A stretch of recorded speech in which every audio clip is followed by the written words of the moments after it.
जय हिंद दोस्तों, कैसे हैं आप। आशा करता हूं कि आप सब लोग ठीक होंगे। मेरा नाम है आशीष भारतवंशी और मैं आप सभी का स्वागत करता हूं रात को ठीक 9 बजे आपके अपने शो में, जिसका नाम है द भारतवंशी शो, जो आता है आपके अपने चैनल यूट्यूब चैनल आशीष भारतवंशी पे ठीक रात 9 बजे डेली। डेली बोलते हो, मेरे को भी शर्म आती है, लेकिन अब से डेली। तो भैया अभी तक हमने क्या देखा?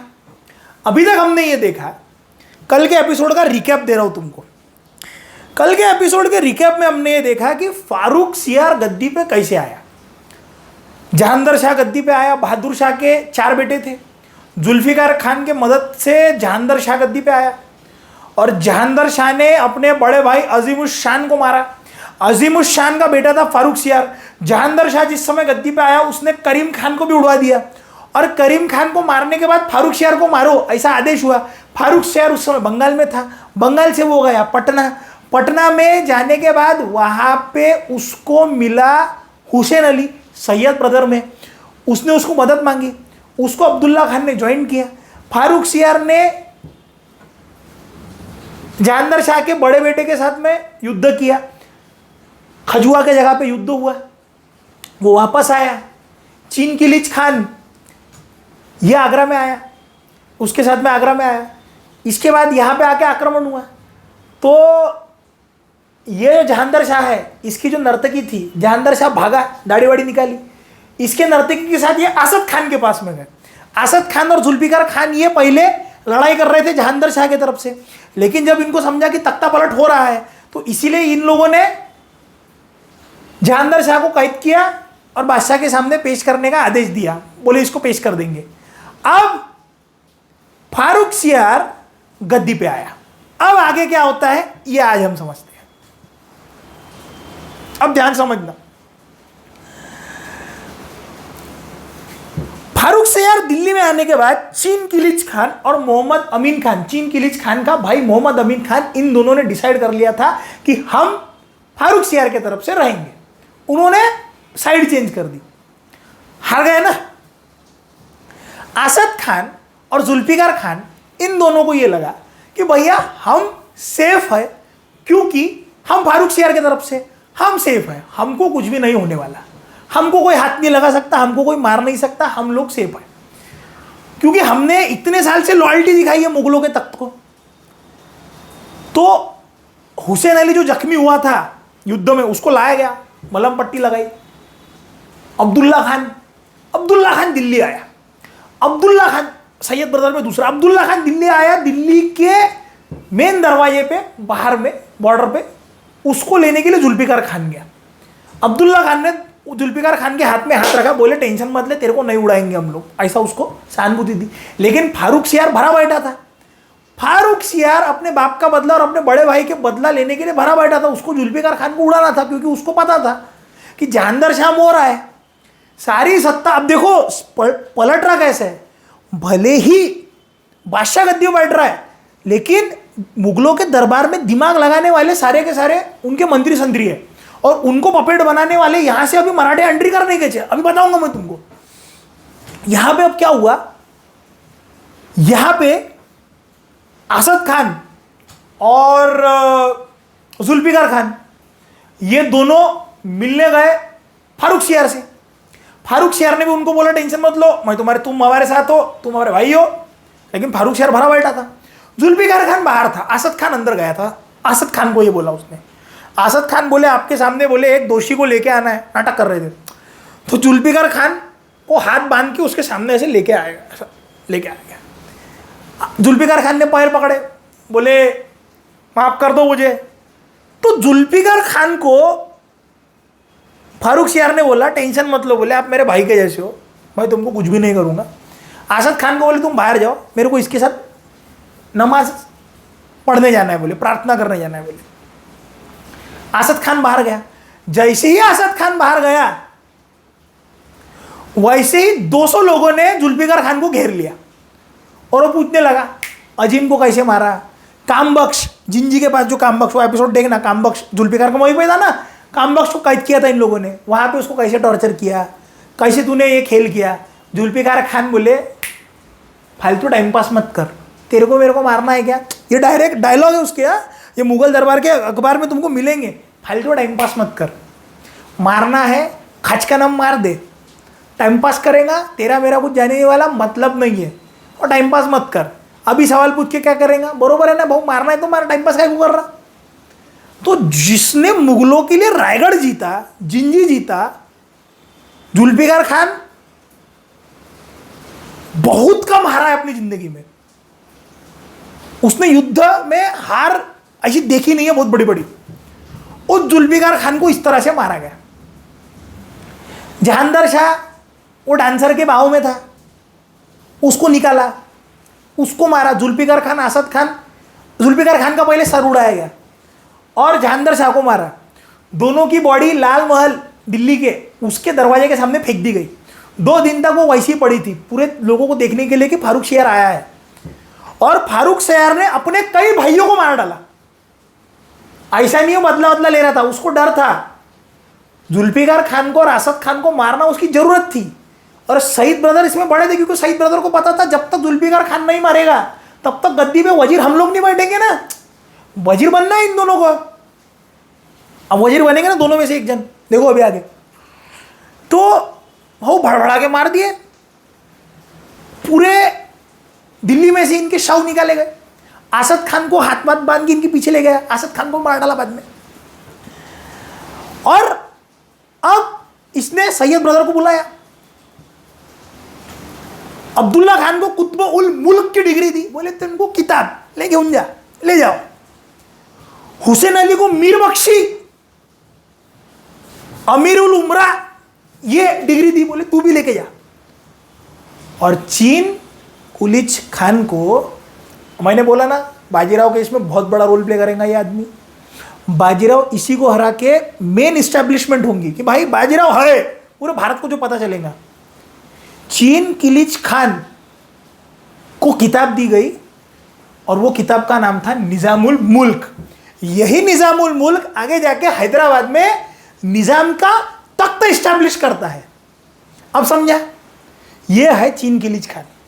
इस तरह से पूरे, अब सईद ब्रदर्स और निजामुल मुल्क की पट्टी नहीं थी। निजामुल मुल्क तुरानी था, वो ईरानी थे। झगड़े थे दोनों में, शिया सुन्नी वाले। तो इस तरह से फारूक शेर गद्दी पे आया। लेकिन जो सत्ता, जो पावर जिसके हाथ में थी वो थे सईद ब्रदर्स। औरंगजेब के मरने के बाद मुगलों के दरबार में बहुत कठिन कंडीशन आ चुकी थी। अभी तक कंडीशन ये थी कि तुम किसी और के साथ में युद्ध कर रहे हो। अभी शाह प्रतिशाह यानी कि मंत्री और राजा, इनमें युद्ध चलने वाला था। जहांदर शाह, जिस समय औरंगजेब मरा, औरंगजेब के बाद में बहादुर शाह आया। बहादुर शाह वैसे कैपेबल था। और बहादुर शाह के बाद में जहांदर शाह आया। जहांदर शाह ने तो पूरा रंगरलियाज मना डाली। तो जहांदर शाह के जाने के बाद फारूक शेर आया। लेकिन 6 साल तक देखो, फारूक शेर सैयद ब्रदर्स की वजह से आया है। उसने जुल्फिकार खान को मारा, असद खान को मारा। अब उसको टेंशन इस बात का आ रहा है कि सैयद ब्रदर्स मेरे खिलाफ हो जाएंगे। लेकिन इसका एक ध्यान समझना, सैयद ब्रदर्स शिया थे, ईरानी थे। इसीलिए बाकी का जो तुरानी, जो सुन्नी गठ था, उसने पूरे के पूरे कान भर डाले। कान भरे कि भैया ये तुमको कभी भी खत्म कर सकते। इसीलिए इन दोनों में चुरस चालू हो चुकी थी कि कैसे भी करके मेरे को सैयद ब्रदर को खत्म करना है। सैयद ब्रदर भी कोई कम होशियार, कम बुद्धू नहीं थे ना, कम होशियार नहीं थे ना। उनको भी ये बात पता थी। यहां पे अब ये झगड़ा आन पड़ा था कि दोनों को अलग करो। दोनों को अगर अलग नहीं करोगे तो ये तुम्हारे सर पे बैठेंगे। इसीलिए दोनों को अलग करने की प्लानिंग करी गई। दोनों को अलग, वो अलग हुए। ये थोड़ा आगे चले गया, मैं तुमको बताता हूं फिर से, थोड़ा पीछे जाके। ये मतलब ये जो सीक्वेंस चल रहा है, इसमें मराठों का भी फायदा हुआ। मराठे इसका फायदा लेके सीधा अटैक करने चले गए ऊपरी नॉर्दर्न पार्ट्स में। और मुगलों को हम लोग स्वीकार कर रहे हैं, ये बातें भले ही बताने वाली होंगी, लेकिन मुगलों के एरिया में भी उन्होंने फोड़फाड़ करने के पीछे सोचा नहीं। अब एक सेक्शन था बंगाल, दूसरा सेक्शन था महाराष्ट्र। दोनों दिल्ली से दूर है। बंगाल और महाराष्ट्र दूर होने की वजह से जो मराठे पहले ये बोल रहे थे कि भैया हम मुगलों के तख्त के नीचे काम करेंगे, शाहू महाराज जैसे लिख के दिया था, सेपरेट हो जाओ, वहां से हैदराबाद भी आगे जाके सेपरेट होगा, देखेंगे हम लोग। अवध का जो प्रिंस है वो भी सेपरेट होगा, बंगाल वो भी सेपरेट होगा, राजपूत अपना सेपरेशन लेंगे। तो तख्त पे अगर स्ट्रांग लीडर नहीं बैठा होगा तो कैसी हालत हो जाती है देखो। इस तरह से मुगलों में अब राजा और मंत्री संतरी में झगड़े होने वाले थे। अब हम ये समझते हैं कि सैयद ब्रदर्स का रोल कैसा था मुगलों के दरबार में। सैयद ब्रदर्स तख्त पे आने के बाद बादशाह पे बहुत बुरे दिन आने वाले थे, यह बात बिल्कुल तय थी। बादशाह का अब टिकाऊ नहीं लगने वाला था, ज़्यादा हल्के कान का था वो, कोई किसी ने कुछ भी बोला तो सुन लेने का। अब सैयद ब्रदर्स ये एक्चुअली इनका जो मेन गांव है, यानी कि जो जहां से ये आते मेसोपोटामिया से। मेसोपोटामिया ये इजिप्ट के साइड में आता है। तो यहां से इनका एक फैमिली मेंबर आया और सरहिंद के पास में, उसके बाद में आगे जाके उसने अपनी 4 फैमिली वहां पे स्टैब्लिश करी। उसमें से एक फैमिली गई गंगा यमुना दुआब के पास, वो जो परिसर पड़ता है गंगा यमुना का, और वहां से सैयद मियां नाम का एक बहुत कैपेबल सरदार था जो बीजापुर और अजमेर का सूबेदार बना औरंगजेब के अंडर में। औरंगजेब इनको ज्यादा पसंद नहीं करता था। अपने मृत्यु पत्र में वो लिख के रखता है कि सैयद ब्रदर को अगर तुमने हवा दी तो हमसे बड़ा कोई नहीं है, ऐसा सैयद लोग बोलना शुरू कर देंगे। इनको बढ़ा के सैयद बोला करते थे। ऐसा इनके बारे में प्रचलन है कि मेसोपोटामिया में इनके 12 गांव थे, इसीलिए इनको बढ़ा के सैयद बोलते। कोई बोलता है कि ये जब यहां पे आए तो गंगा दुआब के साइड में इनके 12 गांव बने, इसीलिए इनको बढ़ा के सैयद ऐसा नाम पड़ा। लेकिन ये सैयद थे। और जो सैयद मियां था, सैयद मियां के 2 बेटे थे, हसन अली और हुसैन अली। सैयद मियां को ही अब्दुल्ला खान की डिग्री मिली थी। तो इसके जो 2 बेटे थे हसन अली और हुसैन अली, उसमें हसन अली बड़ा था। हसन अली को बाद में जाके फिर से डिग्री मिली अब्दुल्ला खान की। कंफ्यूज नहीं होंगे अभी, हसन हुसैन कंफ्यूज हो जाएगा। इसीलिए हसन अली ये बड़ा है, ये 1712 में तकरीबन 46 साल का रहा होगा जिस समय फारूक शहर गद्दी पे आया, और हुसैन अली 40 साल का रहा होगा। हुसैन अली ज़्यादा होशियार था, ज़्यादा चिवट था, ज़्यादा अग्रेसिव था, ज़्यादा डेंजरस था। यह बात फारूक शहर को पता थी। हुसैन अली छोटा था, अब्दुल्ला खान बड़ा था। अब्दुल्ला यानी कि हसन। सो अब्दुल्ला खान और हुसैन अली। अब जिस समय पे बहादुर शाह जफर गद्दी पे था तो जुल्फिकार खान और ये जो बाकी ग्रुप था उसके साथ में इसकी बनती नहीं थी। इसीलिए इन दोनों को, ये दोनों इतना राइज नहीं हो पाए। लेकिन जब अजीमुश शान जो था, ये जो राजकुमार था, बहादुर शाह का बेटा था, उसके मदद से ये लोग ऊपर आए। तो बिहार का सूबा ये हुसैन अली को दिया गया और इलाहाबाद अब्दुल्ला खान को दिया गया। दोनों को बनाया गया, दोनों का राइज हुआ। लेकिन सुन्नी शिया या ईरानी और तुरानी, इन दोनों का फैक्शन पड़ने के वजह से और फारूक शहर हल्का कान के होने की वजह से हमेशा उनके बारे में कान फूसी चलती रहती थी, कुछ ना कुछ।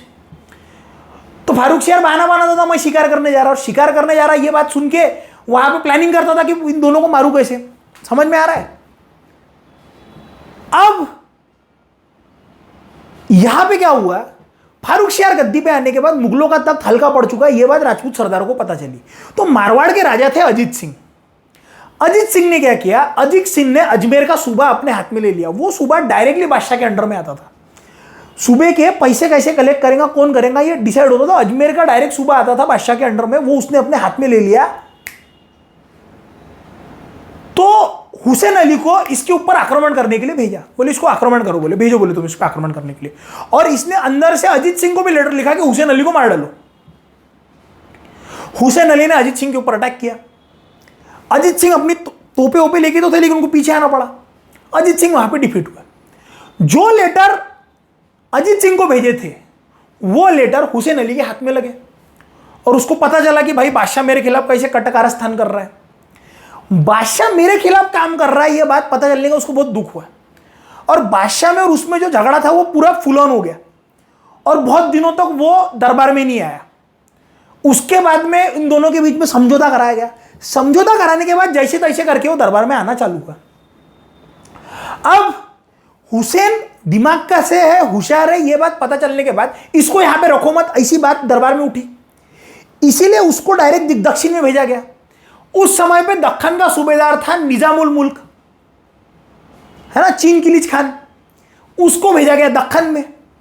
यह बंदा गया दक्खन में। यह दक्खन में जाने के बाद निजामुल मुल्क को वापस बुलाया और उसको मुरादाबाद भेजा। मुरादाबाद उस समय पे हल्का जगह थी और इसको दक्षिण में भेजा। इसको दक्षिण में भेजा तो निजामुल मुल्क और हुसैन अली जिस समय क्रॉस हो रहे थे, दोनों भाइयों को अलग करने का ये प्लान था। जब क्रॉस हो रहे थे तो एक बादशाह का रिवाज था, जब दो सरदार क्रॉस होंगे दोनों एक दूसरे से मिलेंगे। ये मिले नहीं, समझो। और निजामुल मुल्क भी इनके खिलाफ डायरेक्टली नहीं जाना चाहता था। मराठे भी इनके खिलाफ डायरेक्ट जाना नहीं चाहते थे, क्योंकि मराठों को पता था हुसैन अली को पपेट बना के हम लोग दिल्ली में अपना तख्ता पलट करके या फिर तख्ता अपने हाथ में ले सकते हैं। इसीलिए बालाजी विश्वनाथ उस समय पेशवा थे। बहुत समय के बाद बालाजी विश्वनाथ वगैरह का नाम आया भाई, 2 एपिसोड से यही सब चल रहा है। तो बालाजी विश्वनाथ उस समय दक्षिण में थे। शंकराजी मल्लार या फिर बालाजी विश्वनाथ, इन्होंने स्ट्रैटेजी बनाई, हुसैन अली के साथ अपन झगड़ा नहीं करेंगे, इसको अपने साथ में ले लेंगे, क्योंकि कल के एपिसोड में मराठे दिल्ली जाने वाले हैं और मराठे जब दिल्ली में जाएंगे उसके अगले एपिसोड में यसुबाई रिलीज होकर आने वाली है। छत्रपति संभाजी महाराज की पत्नी, शाहू महाराज की माताजी, बालाजी विश्वनाथ की वहाँ पे पूरी स्ट्रैटेजी है, दिल्ली से वापस लेके आए हैं।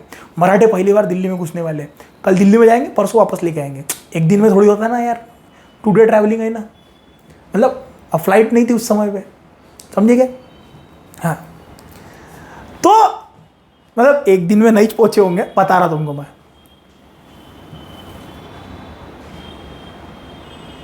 दोनों ने रिवाज फॉलो नहीं करा, आजू बाजू जगह देखा नहीं। बादशाह कटा कारस्तान कर रहा था, राजपूतों को भड़का रहा था, बोले इनको मार डालो। अजीत सिंह को भड़काया, बोले मारो। अजीत सिंह भी सैयद ब्रदर के साथ में हो गया, राजपूत भी उसके तरफ से हो रहे सैयद के साथ में, मराठे भी इसके खिलाफ नहीं जा रहे, निजामुल मुल्क भी खिलाफ जाने के लिए रेडी नहीं था। बादशाह का पूरा जो गट था वो वीक होना चालू हो चुका था, यह बात सबको पता चल चुकी थी। और बादशाह येड़ा था, जबरदस्ती झगड़े कर रहा था उसके साथ में। सईद ब्रदर्स के बारे में हमने जाना, तो अभी तुम निजामुल मुल्क के बारे में भी जान ही लो। निजामुल मुल्क के जो ग्रैंडफादर थे ख्वाजा आबिद, ये बुखारा से आए थे। बुखारा पड़ता है तुम्हारा उज्बेकिस्तान में। उस समय कैसा था, भारत से, हिंदुस्तान से, सूरत से मक्का मदीना के लिए जहाज जाते थे। तो बहुत लोग, ये जो ऊपर की कंट्रीज है, नॉर्दर्न, जो तुम्हारी यूएसएसआर का पार्ट था एक समय पे, वहाँ के कंट्री में रहने वाले जो मुसलमान थे वो पहले भारत में आते थे, भारत से जाते थे। बहुत लोग वापस आते थे, तो उनको अगर यहाँ पे काम मिल गया तो यहाँ पे सेटल हो जाते थे। उसी में से एक ख्वाजा आबिद थे। जिस समय पे औरंगजेब का दाराशिकोह के साथ में संघर्ष चल रहा था, उस समय पे ख्वाजा आबिद औरंगजेब के साथ में नौकरी पे लग गए, औरंगजेब के पास में। समय के साथ उन्होंने बहुत पराक्रम किए, तो भाई उनको परमानेंट कर दिया। 1687 में जिस समय पे औरंगजेब दक्खन में आया था, तो गोवलकोंडा में युद्ध करते हुए ख्वाजा आबिद को गोली लगी, वो गुजर गए। ख्वाजा आबिद को 5 बेटे थे, 3 उसमें से अच्छे थे, बाकी 2 ऐसे ढस्स थे। तो उसमें से सबसे बड़ा बेटा था मीर शहाबुद्दीन। इसका जन्म होता है समरकंद में 1649 के दरमियान, और